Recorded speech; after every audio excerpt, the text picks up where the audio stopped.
For those who can't tell, we are talking about events today. It's going to be not super in depth, but it's going to give a lot of good information, a lot of ideas, things to go, where to go, things like that. Um, I guess the first thing that you'll really need to do when you get into doing events, you're going to want to have an event. You're going to want to have a place to take your stuff to, your banners, your political quizzes, this kind of thing. Um, so the first step is going to be finding. There's a couple of different ways to find them. A lot of counties will have a calendar up on their website, like the county office will have up on their website, and you can go through the calendar and find events there. If you're interested in doing a gun show, there's a couple of different gun show websites that will you pick your state, what area you're in, and it'll give you all of the gun shows for that area. Those are usually pretty good. They're usually really cheap, 65 to 90 bucks for the weekend for a table. It's a lot of hours to man. So you'll want volunteers or you'll want to have volunteers or you'll want to schedule out your weekend to have to spend the whole day there. I've done that before too. Um, so that's a good place to start. On Facebook is another good place to start. There's going to be county groups, county news groups in your area. So let's see who we got up. There's Kenneth Fegans. You're the first one on my list. So Collin County. There's going to be a Collin County news group of some sort on Facebook. There'll probably be a couple of them, depending on how big of a county you're is, a north south, maybe a more southeast and west, just depending. Yeah, most of ours actually tend to break out by city. Actually, Oh, okay. joys of being in a metro area. You got county level, but then really everything starts lining by city. Gotcha. So you'll have from there, most of your whatever your big city is in your county, whether it's, Scott is probably Round Rock, uh, Scott Peterson, you're probably Fort Bend. I mean, so look in your big cities. Your big cities are going to be where most of these are. You could also look into just searching events in my zip code, events in my county. Uh, you can another one that I don't think is tapped into enough is uh, is uh, uh, the farmers markets. The farmers markets, I don't think we're tapping into those enough. Those are already people who are trying to work outside the system, tend to have a little bit of a distrust of government stuff. So that's a good place where you can sometimes set up a booth. Some of them don't want political organizations, but if you can find one that does, I think that would be a good spot. Waller County does not have, as far as I know, as far as I've searched, I have not been able to find a farmers market in town or in the county. So one of the downsides of being in a super rural area. So that's a good place. Like I talked about in last month's, another good place is to show up to the VA, look on their bulletin board with all the groups in the area. There'll also be any kind of events. A lot of people will post their events there that you can get a table to. Your local college is going to have some kind of event at some point, whether it's just open space for anybody to come in or they're having an actual event and they want you to come out. I know Jeff does something with the football games where every once in a while they'll hold something for at the football games with the table out there. Um, so that's an option too. I mean, I would like at some point, and it's something I'm going to try to start collecting from everybody, is finding out what events are in y'all's area, what events y'all are having, the big ones. Around here, the biggest thing we get is the Katie Rice Festival, is probably our biggest one. They don't let political parties in. Um, but I would like to start compiling a list from all the counties of events and times, maybe fall or like my neighborhood does a barbecue cook off and a chili cook off every year. And it's one in the spring, one in the fall. So I would like to start compiling some lists of events.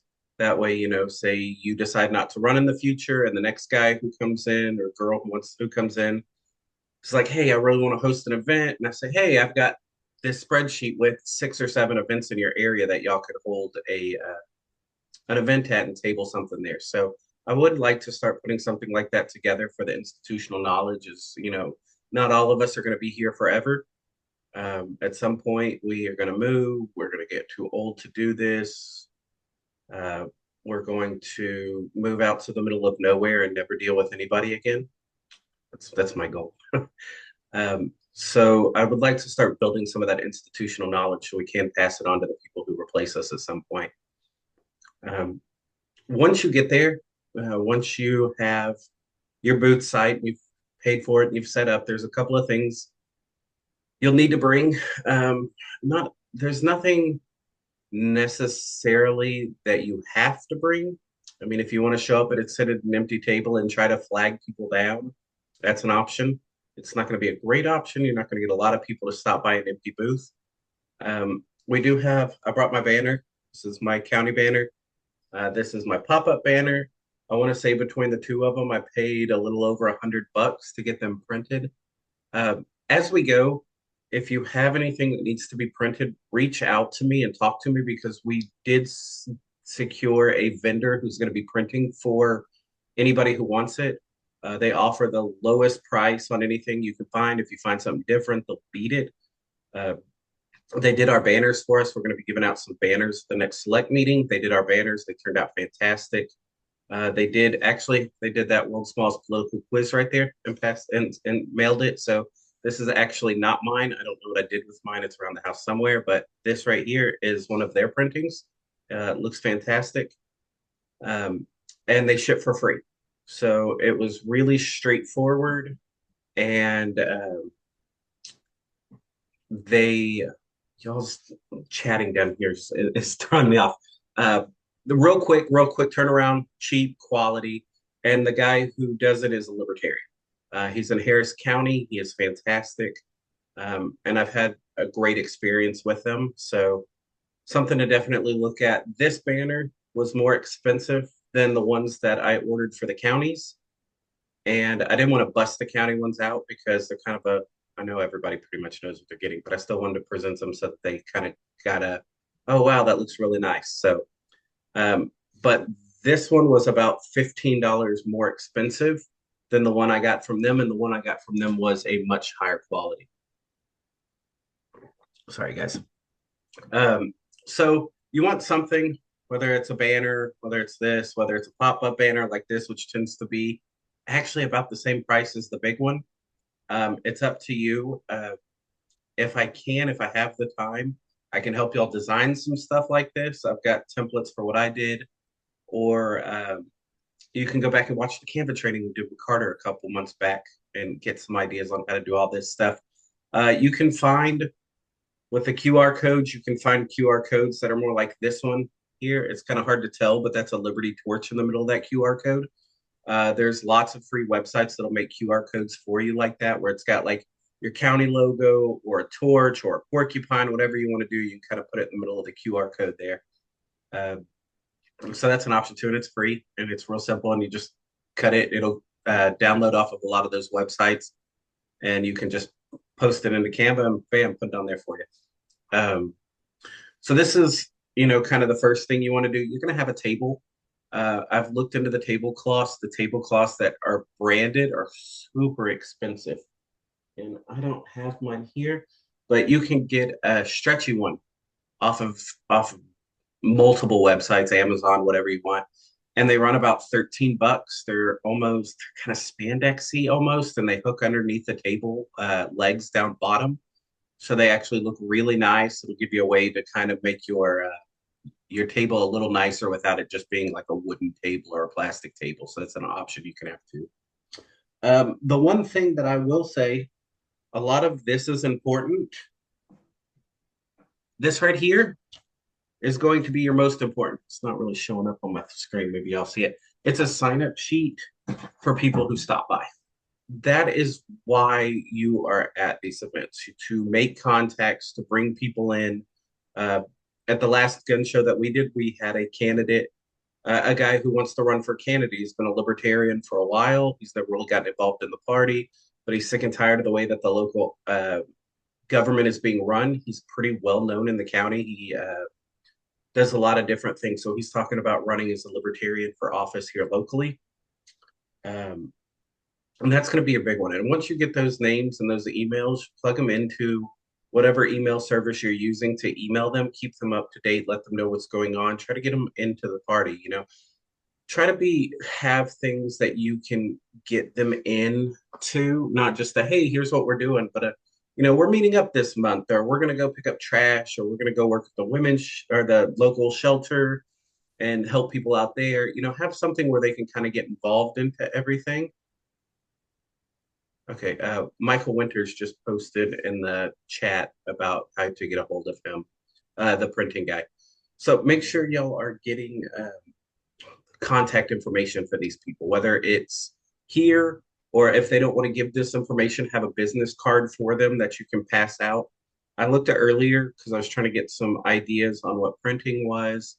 250 business cards from that company that I was talking about, I think was about $28 for 250 of them. And the higher you go, the cheaper it gets, like depending on how many you want to order. There is bulk orders. That's for that one there, the World's Smallest Political Quiz. It was cheaper for me to buy 25 of them instead of the 16 we needed, by a bunch, like $30, because we got the quantity discount on them. That also being said, we will be giving these out here at the select meeting to any county who ran a candidate. If you did not run a candidate, we will have 9 of these left over, and we'll be selling them at cost. So if you want one of these, but you didn't have a candidate run, you could track down a candidate. It will be like $5 to get one of these, and we have, I think, 9 extras. So if you want one, feel free to message me. I'll save you one. That way you don't, show up and all of them are gone. But that is an option too. With those, I like to use the little, I should have pulled them out, but the little arrows, like when you go to sign contracts and they have like the little arrows pointing for where to sign. I like to use those with that. Um, and just let them stick them on. They come in 5 different colors. I'll let them pick their color and stick it on there. It's held up really well. They just peel back off at the end of it. You can put the thing back up and wait for the next time, or you can leave them on and the next time just continue to build onto it, however you want to do it. I've gotten about 50 stickers on there at one time, and it was completely fine. People were stacking on top of other people. I didn't really have any issues with any of that. Those tend to be sticky enough that they'll stay on even on top of another one. So you got somebody there, you're talking to them, you got their email maybe, you gave them a business card. If not, where do you go from there? So you want to a lot of people may not know what the Libertarian Party is. We get mistaken for liberals a lot. A lot of people think we are the Democrats, a different name for the Democrats, which we all know isn't true. But that's with the Libertarian Party. That's a lot of people tend to do that if they don't know about us. If they do know about us, you've all heard it. We're Republicans who like to smoke weed, or Democrats who hate taxes. Also, neither one is true, but that's what they like to play. So that's why I've got this one here that I really like.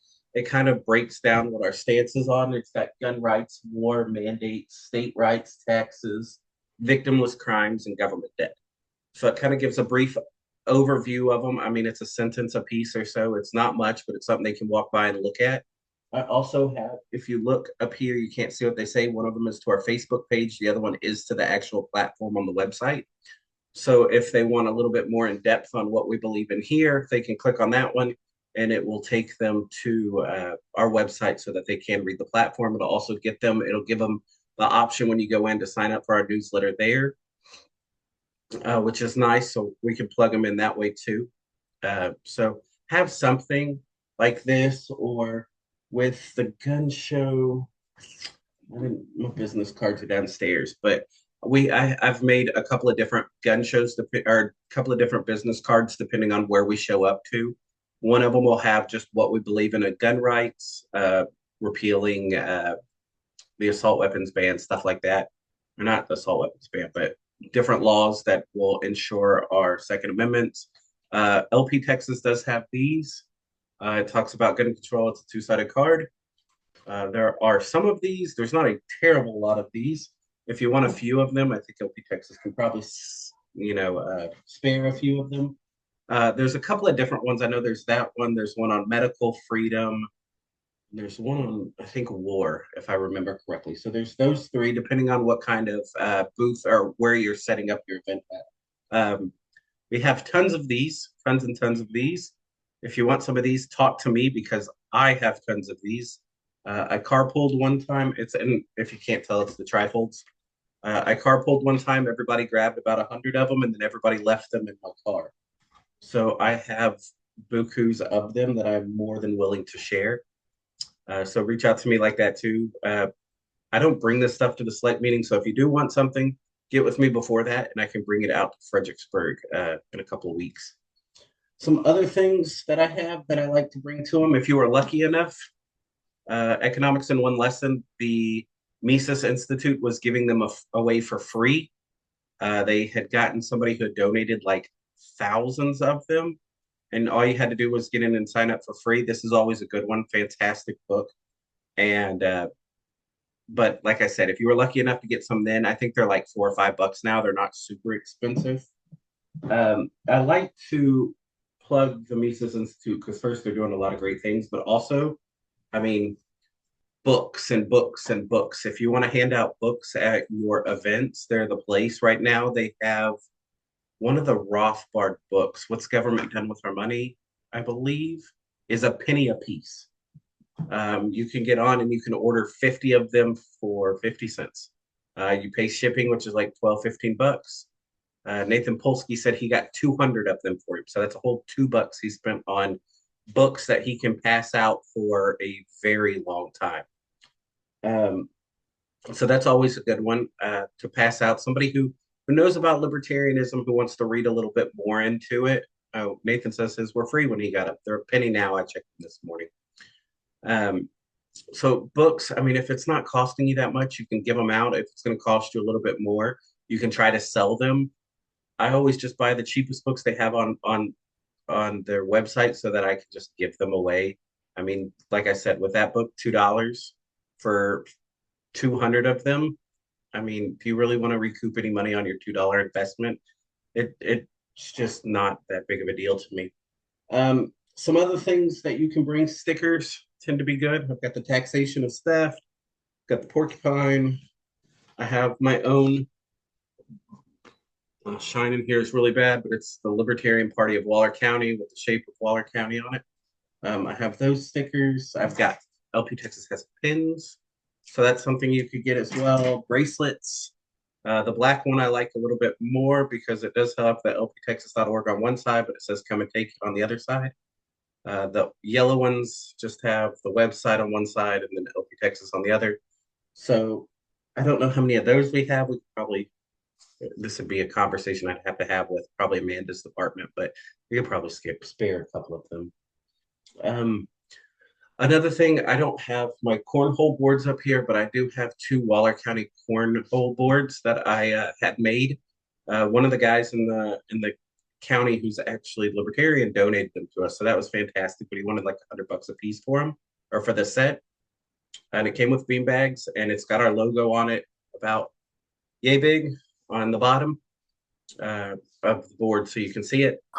We like to bring those out to a lot of events. We'll bring a bucket of candy and we'll have the kids stop by. And if you can, throw one in the hole, then you can have a couple of pieces of candy. If you can suck the kids in, you're going to suck the parents in. If the kids get to your booth, the parents are right behind them. Another one we like to do is if it's very hot outside, we'll give away free water, free ice cold water. Show up, take the quiz, we'll give you a free bottle of water. And that seems to be a big hint on hot days in the summer. Jacob, Kenneth has his hand up for a while. What's that? Kenneth has had his hand up for a while. Oh, I'm sorry. Yeah, Kenneth, I'm sorry. I wasn't even paying attention. Go. What do you got, Kenneth?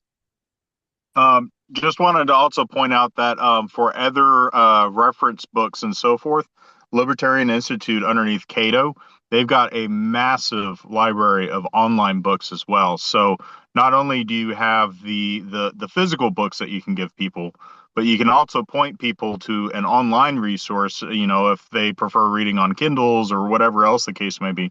and then they can download and read a lot of material there as well. I know that JR and Bear, they have a link tree, and on their link tree that they pass out to people, they might even have a barcode for it somewhere, I'm not sure. But where they give that out to people, it has links to different websites for different books. I know last time I was on there, I think Anatomy of the State was one of the books that their link tree linked them to. It linked them to, I mean, of course, their own stuff. There you go, linktree.com/Liberty Source. No, Liberty Resource. Sorry. So that's another thing you could do with these couple of different libertarian sites. You could have a link tree and link to audiobooks or PDFs or whatever it is so that they can go read them there as well. Not everybody likes a book. Not everybody likes to sit with an actual book. I don't know. There's something about an actual book that I like. I like having it in my hand and reading it. I don't so much like reading, on my computer or my tablet or whatever it is. I prefer the actual paper stuff. So, but like I said, I know that's not for everybody. I know some people do like their e-readers and stuff like that, or scrolling on their phones to look at it. Maybe my eyes are getting too bad that I don't like staring at the little words on the phone anymore. Who knows? But um, it's just some ideas of some stuff to bring out, some stuff to get people involved. This one tends to be do pretty well because most people don't know what a libertarian is. A lot of people don't. That's why we're there, is to tell them what we are. Spread the message, get them involved. Um, so this tends to do really well, especially if you have some kind of incentive for them to do it. Hey, I've got cold water. Take this quiz. It's 10 questions and you'll be there. I will say though, for those who have the paper ones that they sell no longer match the online ones. So if you use the QR code and you go online to it, it's a different quiz now than if you use the paper ones that they sell. There's a couple of different questions. A couple of them are rephrased a little bit differently. Um, so they are a little bit different. So you might have some people who take the quiz online and score a 10 out of 10, but when they go and they do a paper one, they score like an 8 or something. There's definitely some changes on them and some rewording uh, in those. So just a heads up on that one. They tend to score higher um, on the QR code one, on the one on their website. They tend to score a little bit higher on that one than they do on the paper one. So if you can push them to the QR code to their website, you're probably going to have a better result. So just a heads up on that one. Um, I mean, that's really it. The biggest thing I can tell you when you're holding these events, be nice, be personable, don't be rude. People don't know. Nobody in this chat was born a 100% libertarian. Most of us in this chat are still not 100% libertarian. I think even the most libertarian person could be called unlibertarian by somebody for some stance they have. So, keep that in mind that just we all got here through other means, whether it's through the left, whether it's through the right, whether it's through the Green Party, whether it's through, I don't know, one of those Northeast states has the Mandalorian Party. Um, I'm sorry, Jeff Miller says he was born 100% libertarian and it still is. Congratulations, Jeff, I guess. It's true. So be personal with these people. Don't belittle them. Don't talk down to them. That's something that, you know, we've had a problem with in the Libertarian Party for a while, especially since, I mean, I've been around for a little over 5 years at this point. I've had people who have come with some of my stances and be like, you know what? Why do you believe that? Well, okay, you think that. What about this stance? Or what about that stance? Or what about this that conflicts with that? And I've changed my mind on some things. I've also had libertarians come to me and be like, no, you're stupid. That's a bad idea. That's a statist, blah, blah, blah. Just, I mean, you're not going to win anybody over with people like that. We need to come to the realization that not everybody is 100% libertarian. Some people might not even be libertarian except for 5%.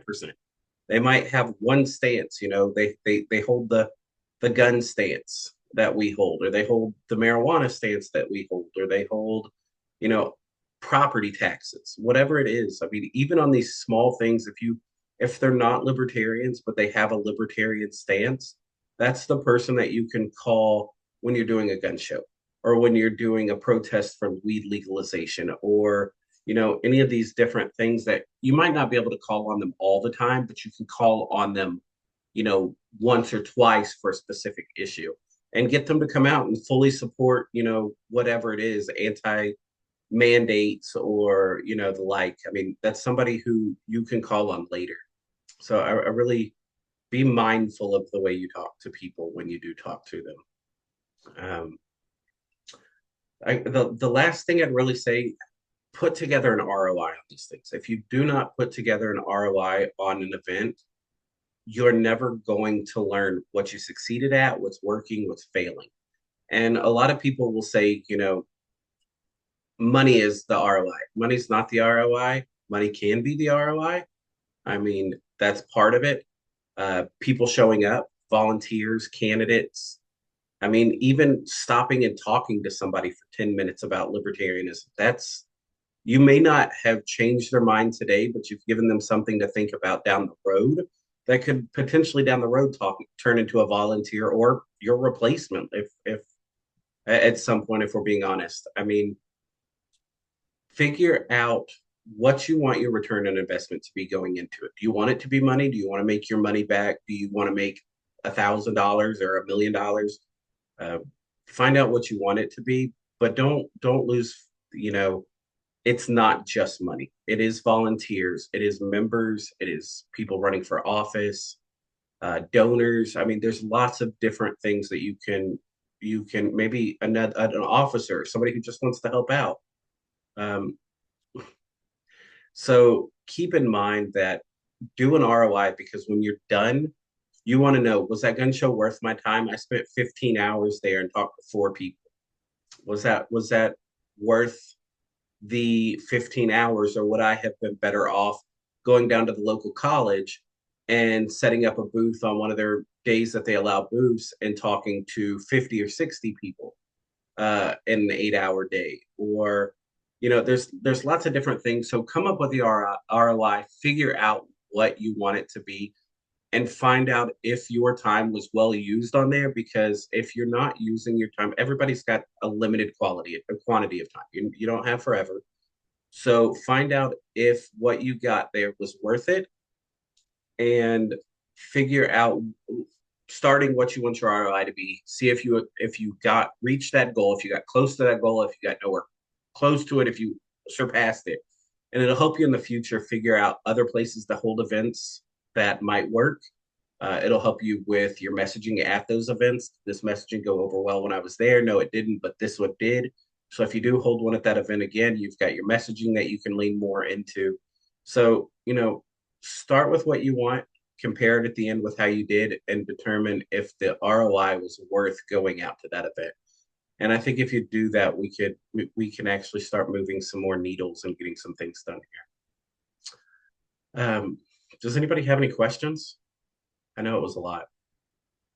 Yeah, I do. Kenneth, go ahead. Yeah, and I'm sorry, I always ask, the long-winded hard questions. But so we get a contact list, we get some names, we get some emails. How do I take that, and move from just somebody who's an acquaintance to getting them more or less developed, if you will, into somebody who's then going to show up to events, or will finally start donating, or potentially even become a candidate? What does that process look like? Because it's one thing to just take that information, but then what do we do with it? So take I didn't use my first page on this thing here, but I've got phone number, email, and county, and I'll pass those off to other counties. I suggest to ask for the county too. That way, if somebody shows up and they're not in your county, you pass it over to the next county. What I do, and what I think is a good practice to do once you get those, when you send out your emails, of course, put them on your email list so that you're getting your emails. But make your emails have an ask in your emails. I need volunteers. I need $50 to do this. I need $100 to do this. I need somebody to help me find events. I mean, that's what we're talking about here. I need somebody to have a place because even, you know, I don't have time to show up to your event, but I know of this other event that would help you out at. So when you send out the emails, or if you are going to, you have a big ask, something you're really important, and you're making phone calls to these people, um, or even if you're just making the phone calls once a month to them, anyways, I wouldn't suggest that. You're going to aggravate a lot of people. But when you reach out to them, have an ask for what you want, have an idea, make your event something that they're gonna want to come to. You know, if you know a lot of your people in your county have kids, have a place that is going to be both adult friendly and kid friendly. We've got a brewery here in Katy that has a playground outside and a running area, green area for the kids to play on. You know, that's a good thing. Or, you know, another one that we do here is that seems to have a good result is our, we'll do like a bowling laser tag day where people can come out. Kids like to bowl, most adults like to bowl. Everybody loves laser tag. So when you do use these, kind of get a feeling for them when you're talking to them about what some of their interests are, about what their important topics of issues are, and make some notes. You know, have some notes with you so that you can look back through them later. Hey, this guy was really big on holding police accountable or anti-mandates or legalizing this. And once you have kind of your notes that you've taken on those, you can go in then and make, when you have a specific ask for a specific thing that you know that person is interested in or passionate about, you can make that direct phone call to them. Hey, man, I know you are really passionate about this. This is what we're doing this weekend. I'd really appreciate it if you can come out. If you can capture their attention with something they're interested in, something that they think will be fun, something that they can come out and do that they have a passion for, you're going to get them more into the party. And it's incremental steps. You will find from time to time, you will find somebody who is 100% willing to go and jump in and be ready. A lot of people, though, are incremental steps. They show up to one and they say, oh, they had fun. And then down the line, another one comes up, oh, they had fun. And you get to talk with them once you get them to these events and kind of get them rolled more into the party, where they'll start showing up more. They'll be more interested in helping out, whether it's volunteering, whether it's running for an office, whether it's running for one of your positions in your county. So develop the personal relationship while they're there. Take notes about them while they're there to remind yourself, unless you have great memory, which I don't. And then use that down the line for when you want to do something that falls into what they're passionate about, and you'll be able more likely to bring them into the party with that passion. Does that answer your question?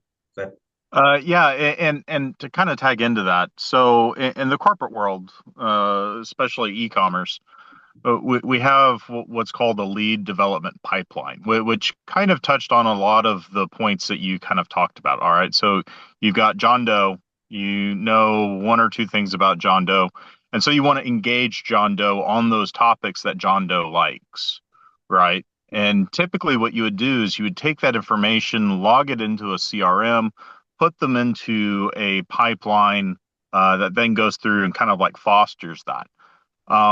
But it I question, do we have anything like that actually in place, either at the state or at some of the county affiliates, or maybe even national? Do we have anything like that in place? And what does that process look like? Like, for instance, what I'm looking at in Colin, I mean, I've got like roughly 400 emails, but I know absolutely nothing about those 400 emails, right? So how do I take that, capture that information, and start building this pipeline? And is there anything that I could just rip off and deploy, or do I need to build that up from like ground zero? I would say you're probably going to have to build that up from ground zero. I think a one way to kind of feel the temperature in the county is when you're doing the meetups every month or every other month, whenever you're doing the meetups, have a different theme for them or have a different ask for them and make them completely different asks. Because you have a list now that doesn't have any of their interests or anything about them on there. So what you can do is, you know, maybe this month make it a big like support for 2A, and next one make it a big support for legalization and see who shows up to them. And it'll kind of give you an idea of what their passion is. So you can at least start trying to build something with them. Because with the 400 emails, it's going, unless you're want to make phone calls to 400 people. I mean, even if you have the phone numbers, Yeah. the more you kind of block out what your events are going to be for completely different topics, you'll have different people show up depending on the topic. Like our biggest one in Waller County is the Fuck the ATF meetup that we do. It is our biggest event. We have an extra 5, 6, 7 people show up to this event that don't show up to any other event all year. And we go to the gun range, we shoot guns, we go to the local place, and we drink beers and smoke cigars. And we complain about the ATF for about an hour and a half. But if you're doing things that are real specific across the line like that, it'll bring in different people for each event, and you'll kind of be able to pull somebody maybe into this one, but not to this one. But while you got them here, you can learn more about them, and you can start building up the information on those contacts. Okay. But it is going to be a county level thing at this point. I know with the state party, there is some data, but it's very limited data. So, I mean, it's going to be a county level up thing. And, maybe once you do start building those contacts, get with one of the people who have some of the CRM, any of the directors will be able to do it. Any of the officers will be able to do it. And maybe we can start plugging in that information too into our CRM. So once, the next person rolls up, you can get a list and it'll have, hey, here's all these people. Here's all the things they're super interested in. Reach out to them for this. I know with some of the block walking, I know when we did voter gravity, there was the option for voter gravity where you could put in notes as you knock on somebody's door and talk to them. And then the next person who pulled the data for that house would have those notes for them so that they could walk up. It would be a really big thing for us to be able to do that with the local level people, so that the next person who needs to reach out to them knows what they want, what they're interested in, what their passions are, and would be more successful in getting them to show up to things. So I would like to see, and I'll talk to whoever needs to be talked to. I'll have to track that down, but that is something we should definitely be doing. Yeah. Yeah. Being a data person, you don't want to put those things into like a free text field. You want to actually structure that data. And most CRMs allow you to do that via like tags and things like that, right? And then there's additional things that you can do behind the scenes through that like pipeline. And we do this in my corporate world, where depending on what your engagement level is, you start progressing them to the next level, right? So maybe you don't even send them anything regarding business meetings until they've at least attended like 2 or 3 like social events or something like that, right? Well, whatever that logic looks like. Because I mean, let's be honest, the business meeting is probably the most boring and probably most oppressive thing that you could do to try and engage somebody. You've been to a select meeting, I hear. Yes. Yeah, here we go. We're having a select meeting. Come out and meet fellow libertarians and then watch us fight for like an hour. Exactly. Hey, Kenneth, I'm going to move on. I got Jeff who had a stand up next. Go ahead, Jeff. What do you got? Hey, thanks. Happy to be a part of the filibuster. So you talked about getting new people. Of course, the flip side of that is you have people that used to come to meetings and events and they stop coming. I've tried a few times sending emails to people that are like, hey, we miss you. Here's what's coming up. You're welcome to come back, that kind of stuff, to try to be like, we didn't just forget about you because you haven't been around. But I was curious if anybody had any particular success stories of methods that they've been able to bring people back that had previously been interested, but if lost interest for whatever reason. What I would say to that is, if you're having people show up to your meetings, get a phone number for them. An email is one thing. A phone call is much more personable. A handwritten letter is probably the most personal thing you can do for somebody, because it shows you took even extra time. Not everybody wants to send letters. Not everybody has time to do that, but a phone call is a lot. So if somebody shows up that you don't know, get a hold of their phone number. Hey man, would like to let you know about more events coming up, or I could use your help on some specific things. Let me get your number in case something comes up. And then in the future, if they do fall off, you have a phone number to contact. Hey, man, I've seen you hadn't been at our last, 6 or 8 meetings. Is there something going on we can help with? Is there something that, you don't possibly like that's happening with the LP and the county and the state and the national level? Is there, personal stuff? Don't get into their personal stuff.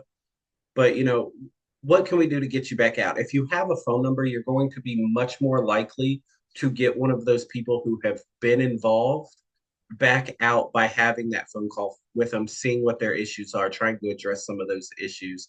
Maybe it's something as simple as, my car broke down. I don't have the money to fix it. Oh, well, if you want to come to the next one, let me know and I'll swing by and pick you up. It might be something as simple as that, or it might be something as harsh as, I found this one libertarian stance that I just don't agree with, and I can't support y'all anymore. And maybe you can have a conversation about that specific issue and kind of talk them through why we believe what we believe on that issue. And you might be able to win them back, and they just might not be willing to compromise on that issue. But until you actually reach out to them, you're not going to find out. So I would suggest that's my events when I have my events. And when I table an event, or even when I have my local meetup, I always have the sign up sheet with me. And anybody who's new, I get them to sign up on it, and I have contact information for them to reach back out to them in the future in case, they fall off, or, they showed up to one and never came back. You reach out to them. Hey, man, you showed up to this one. We really enjoyed having you out. What can we do to get you back out again? Another one that I like to do, and it doesn't cost a whole bunch, but I like to offer, hey, you come out to one of our events and you've never been to one of our events before, I'll buy you a free beer. Like, everybody likes free beer. Who doesn't like free beer? So, I mean, it might cost you $4 or $5 to get somebody to come out. Never been to our event before. Here's a beer. And I've had a bunch of people, maybe a bunch, we're a small county, so maybe 6 or 7 show up and take me up on the beer. Hey, man, I'll take that free beer. All right, here you go.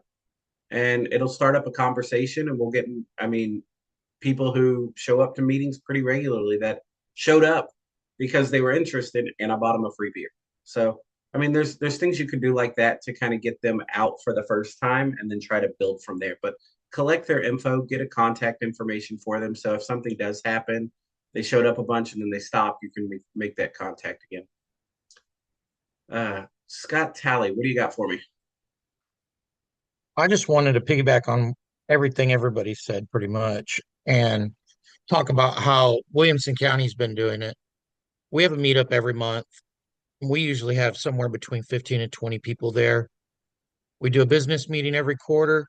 And then the other 2 months of the quarter, we try to at least have one of those months with a guest speaker of some sort. There's plenty of libertarian influencers in the area. Maybe not all of y'all's areas, but like, we got Scott Horton there in January. We've had a couple other people come from different organizations and speak about legislation or gun rights, or the activists for marijuana legalization, stuff like that. That's worked out really good for bringing in new people. And we use MailChimp. There's other programs out there. I've got all my emails plugged into there. I send an email out letting everybody know when we're having an event about 2 weeks before.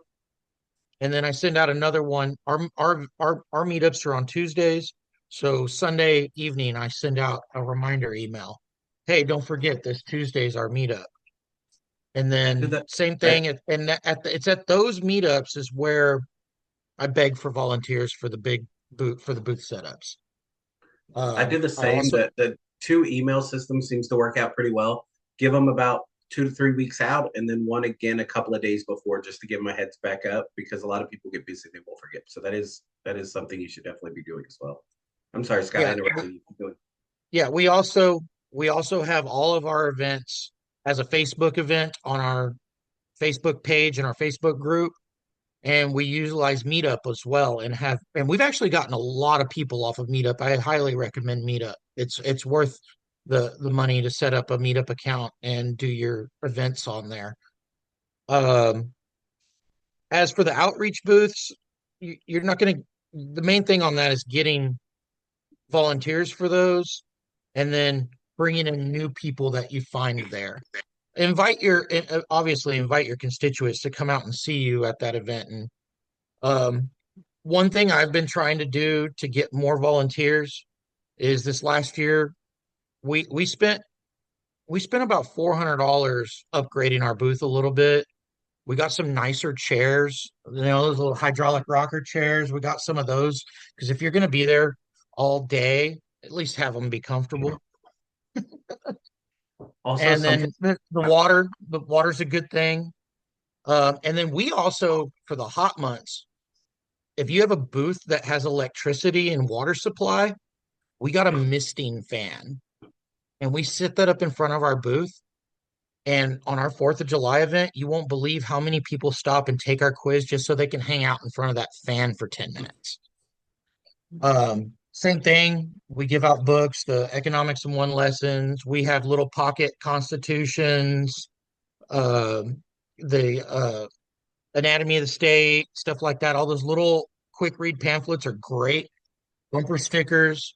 And of course, we have QR codes and everything.